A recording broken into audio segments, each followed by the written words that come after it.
ಪಂದ್ಯ ಬದಲಿಸಿದ ಕ್ಯಾಚ್. ಈ ಕ್ಯಾಚಿಂದ match complete ಆಗಿ ಚೇಂಜ್ ಆಗೋಯ್ತು ಅಂತ ಹೇಳ್ಬೋದು.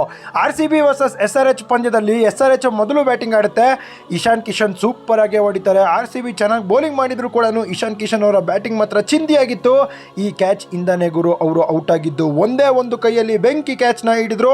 ಫಸ್ಟು ಹೆಂಡ್ರಿಕ್ ಕ್ಲಾಸನ್ ಕ್ಯಾಚ್ನ ಬೌಂಡ್ರಿ ಲೈನಲ್ಲಿ ತಗೋತಾರೆ. ಅದಾದಮೇಲೆ ಇಶಾನ್ ಕಿಶನ್ ಅವರ ಕ್ಯಾಚು ಕೂಡ ಬೌಂಡ್ರಿ ಲೈನಲ್ಲಿ ಒಂದು ಕೈಯಲ್ಲಿ ತಗೋತಾರೆ.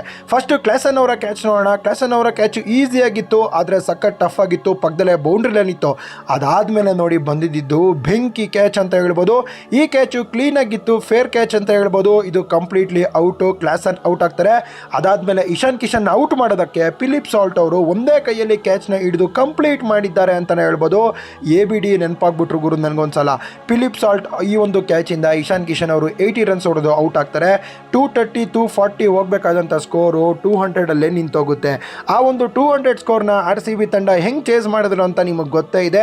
RCB ಗೆಲುವಿಗೆ ಕಾರಣ ಇದೆರಡು ಕ್ಯಾಚು ಕೂಡ. ಫಿಲಿಪ್ ಸಾಲ್ಟ್ ಅವರು ಬ್ಯಾಟಿಂಗಲ್ಲಿ ಫಾರ್ಮಲ್ಲಿ ಇಲ್ಲ ಅಂದರೆ ಏನು, ಆದರೆ ಫೀಲ್ಡಿಂಗಲ್ಲಿ ಮಾತ್ರ ಸೈಕ್ ಫಾರ್ಮಲ್ಲಿ ಇದ್ದಾರೆ. ಕ್ಯಾಚ್ನ ನೋಡಿ ವಿರಾಟ್ ಕೊಹ್ಲಿ ಶಾಕ್ ಆಗ್ತಾರೆ. ಇಶಾನ್ ಕಿಶನ್ ಕೂಡ ನೋಡಿ ದಂಗಾಗೋಗ್ತಾರೆ. ಜಿತೇಶ್ ಶರ್ಮಾ ಕೂಡ ಶಾಕ್ ಆಗೋಗ್ತಾರೆ. ಅಲ್ಲಿಂದ RCB ತಂಡ 200ಗೆ ಕಟ್ ಹಾಕುತ್ತೆ. ಬ್ಯಾಟಿಂಗಲ್ಲಿ ಹೇಳೋದಾದ್ರೆ ಸಾಲ್ಟ್ ಬೇಗ ಔಟ್ ಆಗ್ತಾರೆ. ದೇವದತ್ ಪಡಿಕ್ಕಲ್ ವಿರಾಟ್ ಕೊಹ್ಲಿ ಬಂದು ಮ್ಯಾಚ್ನ ಡೀಪಾಗಿ ತಗೊಂಡೋಗಿ 15ನೇ ಓವರಲ್ಲೇ ಮುಗಿಸಿ ಹಾಕ್ತಾರೆ ಅಂತ ಹೇಳ್ಬೋದು. ಪಡಿಕ್ಕಲ್ ಸೂಪರ್ ಆದಂಥ 50. ವಿರಾಟ್ ಕೊಹ್ಲಿ ಪಡಿಕ್ಕಲ್ಗೆ ಸಾಥ್ ಕೊಡ್ತಾರೆ. ಅದಾದಮೇಲೆ ಪಡಿಕ್ಕಲ್ ಔಟ್ ಆದ ನಂತರ ವಿರಾಟ್ ಕೊಹ್ಲಿ ನಾನು ನಿಂತ್ಕೊಂಡು ಹೊಡಿತೀನಿ ಅಂತ ನಾಯಿಗೆ ಹೊಡೆದಂಗೆ ಹೊಡಿತಾರೆ ಅಂತ ಹೇಳ್ಬೋದು. SRH ಬೌಲರ್ಸ್ ಕಳಪೆ ಬೌಲರ್ಸ್ ಅಂತ ಮತ್ತೆ ಪ್ರೂವ್ ಮಾಡ್ಕೊಂಡಿದ್ದಾರೆ. ಈ ಒಂದು IPL ಓಪನಿಂಗ್ ಮ್ಯಾಚಲ್ಲಿ ಸಖತ್ತಾಗಿರುತ್ತೆ ಗುರು. ವಿಡಿಯೋನ ಇಷ್ಟ ಆದರೆ ಶೇರ್ ಮಾಡಿ. ವಿಡಿಯೋನ ಎಲ್ಲರಿಗೂ ಕೂಡ ಫಾಲೋ ಮಾಡಿ. ನನ್ನ ಅಕೌಂಟ್ನ ಎಲ್ಲರಿಗೂ ಕೂಡ ಶೇರ್ ಮಾಡ್ತಾ ಬನ್ನಿ.